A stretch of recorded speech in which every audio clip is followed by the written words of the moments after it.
ঘরের কাজ করি বা বাইরের কাজ, দুটো কাজ করতে কিন্তু ব্রেনের কার্যকারিতা ঠিক রাখা খুবই জরুরি। কারণ ব্রেন যদি ঠিক না থাকে এবং আমাদের স্মৃতিশক্তি যদি ঠিক না থাকে তাহলে কিন্তু আমাদের প্রাত্যহিক যে কাজগুলো থাকে সেগুলো কিন্তু অনেকটাই ব্যাঘাত ঘটে।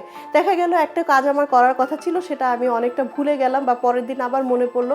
তখন দেখা যায় যে আমাদের আসলে নিজের প্রতি কনফিডেন্সটা অনেক কমে যায়। এবং এই প্রতিযোগিতার দিনে আমাদের ব্রেনের কার্যক্ষমতা ঠিক রাখাটা কিন্তু একটা চ্যালেঞ্জিং বিষয়। চলুন জেনে নেওয়া যাক কী কী খাবারে আমরা এই আমাদের ব্রেনটাকে সতেজ এবং কর্মক্ষম রাখতে পারি।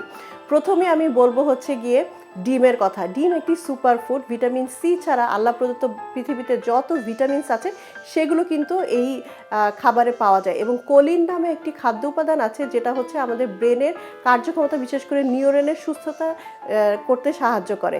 তো বুঝতেই পারছেন এই কোলিন উপাদানটা যেহেতু ডিমে পাওয়া যাচ্ছে, এই ডিম যদি আপনি খাদ্য তালিকায় প্রতিদিন রাখেন তাহলে কিন্তু খুব সহজেই আপনার ব্রেনটাকে আপনি কার্যক্ষমতায় বৃদ্ধি করতে পারবেন।